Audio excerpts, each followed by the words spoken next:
Well, hi there. There is an old saying said by very old people, even before I was an old person. So it's really old, and old people know it's true because they would be the ones to know that it's true. That old saying says, the truth always catches up with you. Did you know the amount a person shares is directly linked to how fair and honest that person is? Sharing is an important part of being a person. When students like you share, everyone gets a chance, whether we're standing in line or we're in the classroom giving a response to a question. Everyone cooperates better and has more fun when we share. There's no trick to it. Sharing is easy, and you have so many opportunities each day to share. You could share your crayons with a table mate who needs one to use for work. You could share paint when you're doing an art project. You can share books and talk about the books that you're reading so others have good ideas. You can share play equipment like jump ropes or basketballs. And you can share in your household by doing your chores, helping out around the house to make everyone's job a little bit easier and a lot faster. When we work with people, we need to work, share, and be fair to everyone. And all means all. It is true that people have differences from each other, but we are so much more alike than we are different. We just happen to notice the differences more often simply because they're different. If we didn't notice differences in our daily lives, we might be in a bad spot. For instance, if I'm walking downstairs but don't notice the difference between the stair levels, I might fall down the stair. For our survival, our brains are taught to notice differences, while the similarities we gloss over and don't pay as much attention to. When we're working with other people, we want to remember that 99% of the time, we are exactly alike. We have similar feelings, wants and desires, and needs.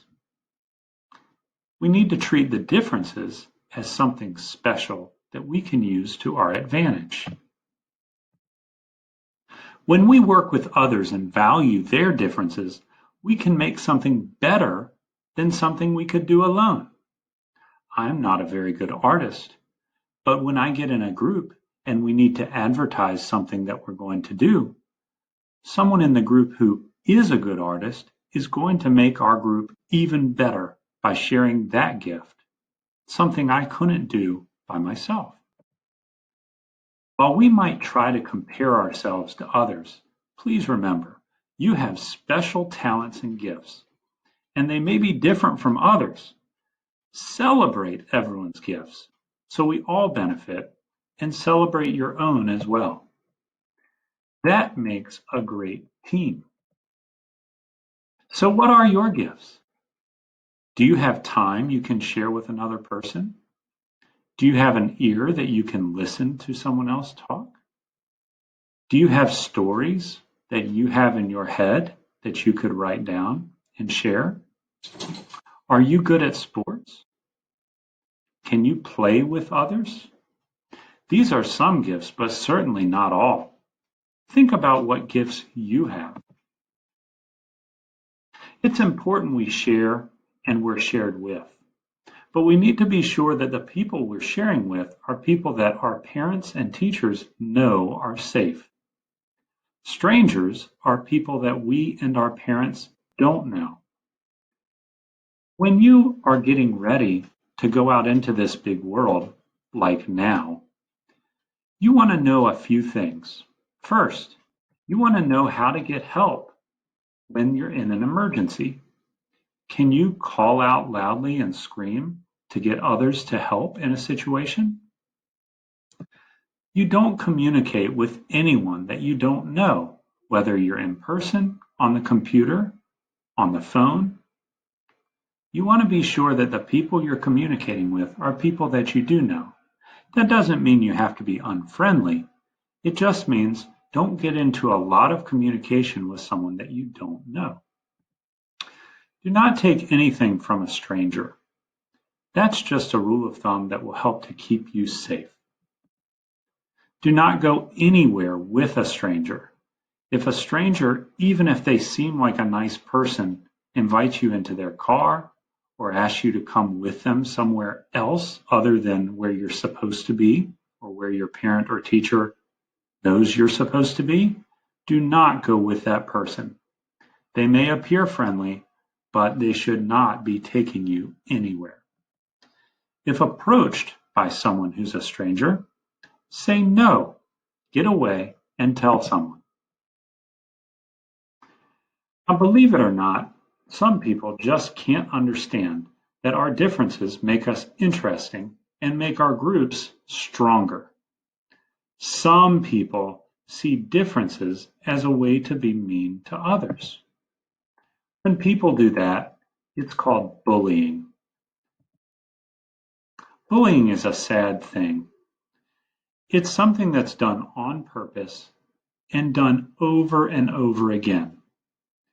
People who bully often do so because they're upset with themselves. Bullying can look like physical violence, intimidation, or harassment, where they're bothering a person all the time. It can look like rumors or excluding people, not letting people play with the group.